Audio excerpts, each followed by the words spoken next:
வணக்கம். இது Tamil dialogue 2.0 Bigg Boss season 8 official contestants list வெளியாயிருக்கு. அதுல யாரெல்லாம் இருக்காங்க அப்படின்னு சொல்லிட்டு தான் இந்த வீடியோல பார்க்க போறோம். ஃபர்ஸ்ட் சச்சனா நமிதாஸ் அப்படின்னு சொல்லிட்டு மகாராஜா படத்துல விஜய் சேதுபதி சாருடைய டாட்டரா நடிச்சிருப்பாங்க.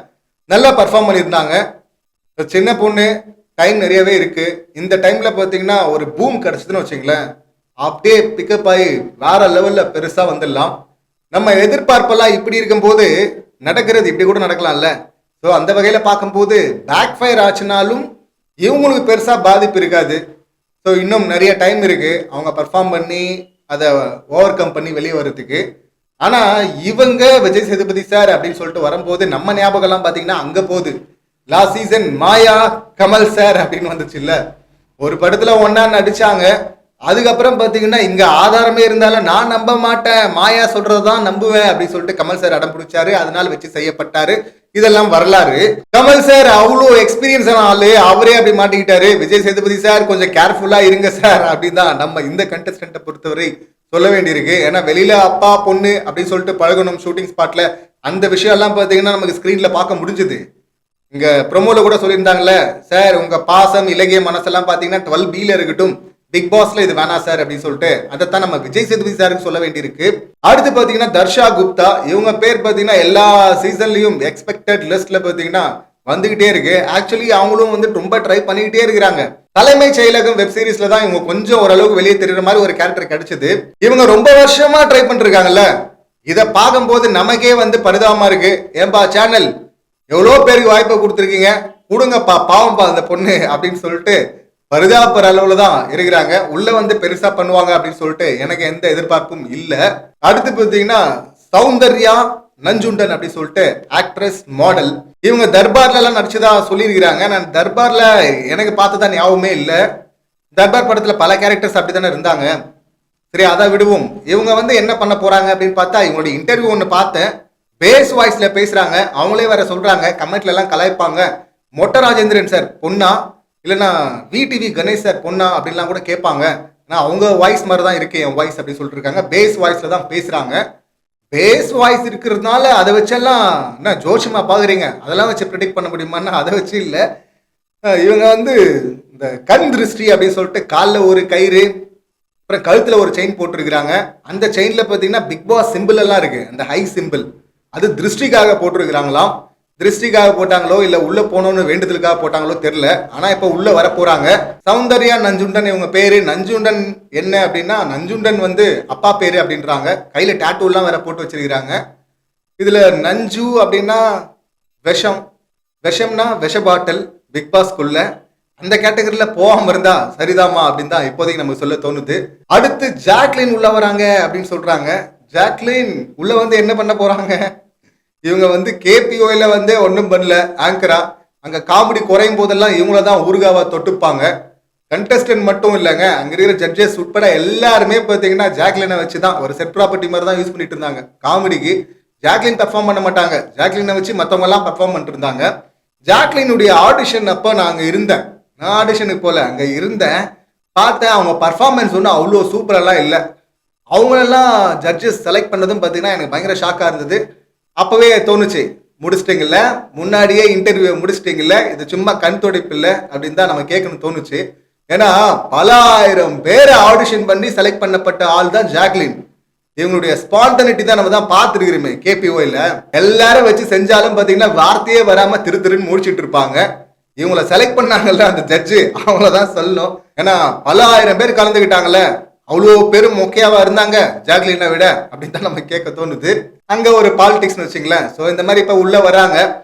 இதுக்கு முன்னாடி விஜய் டிவி ப்ராடக்ட்ஸ் நிறைய பேர் உள்ள போயிருக்கிறாங்க. அவங்க எல்லாம் சேனல் எக்ஸ்போஸ் பண்ணி விட்டுருக்கு, வச்சு செஞ்சிருக்கு. ஆனா பிரியங்காவை மட்டும்தான் அவங்க காப்பாத்துன்னு காப்பாத்துனாங்க. அந்த லெவல்ல ஜாக்லினை வச்சு காப்பாத்துவாங்களா அப்படின்னா பண்ண மாட்டாங்க அப்படின்னு தான் நினைக்கிறேன். அப்படி பண்றதா இருந்தா ஏற்கனவே நிறைய வாய்ப்பை கொடுத்துருப்பாங்களே. ஸோ கொடுக்கல.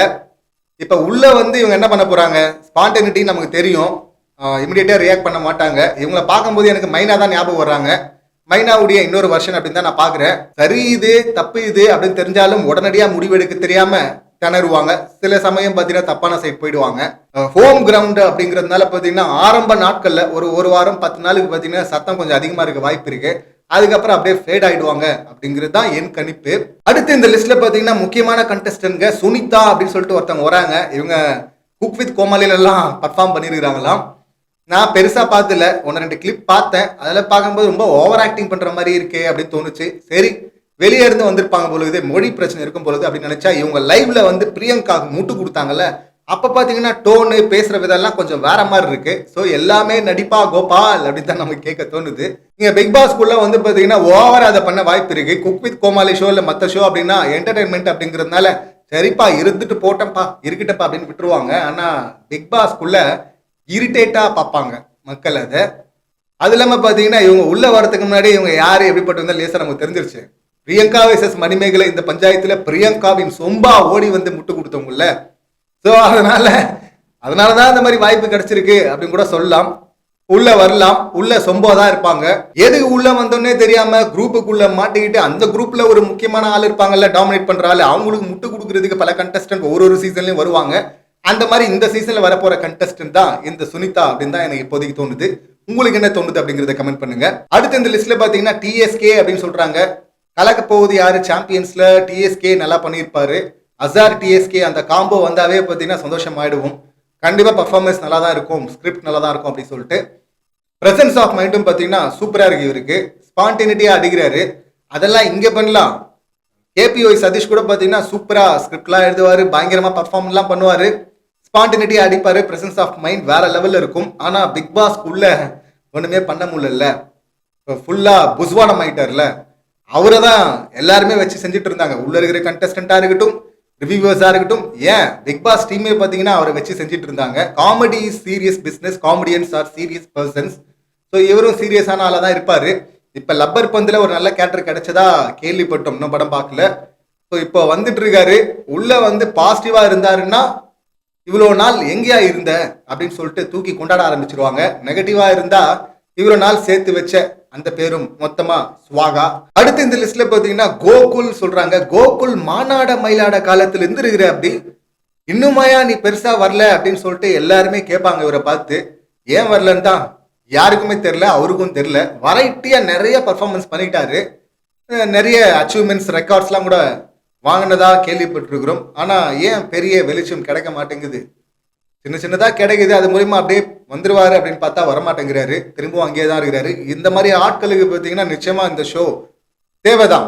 உள்ள வந்தாதான் தெரியும் தப்பு நிஜமாவே எங்க இருக்கு, எதை இவர் மாத்தணும் அப்படின்னு சொல்லிட்டு. பாசிட்டிவா தெரியுமோ இல்லையோ, நெகட்டிவா மட்டும் தெரிஞ்சிடக்கூடாது. இருக்கிற இடம் தெரியாம இருந்து நம்பா அப்படின்னு சொல்லிட்டு சில பேர் இருப்பாங்கல்ல, அந்த மாதிரி கேட்டகரியில ஒருத்தரா இருப்பாரோ அப்படின்னு சொல்லிட்டு டவுட்டா இருக்கு. பாப்போம், வெயிட் பண்ணி என்ன பண்றாரு அப்படின்னு சொல்லிட்டு. இந்த கண்டஸ்டன்ஸ் லிஸ்ட்ல இவங்க வந்தா பெஸ்டா பண்ணுவாங்க, நிச்சயமா பண்ணுவாங்க, எனக்கு நம்பிக்கை இருக்கு அப்படின்னு சொல்லிட்டு உங்களுக்கு யாரையாவது தோணுச்சுன்னா யாரு, என்ன காரணம் அப்படிங்கறத கமெண்ட் பண்ணுங்க. மீண்டும் அடுத்த வீடியோல சந்திக்கலாம். நன்றி, வணக்கம்.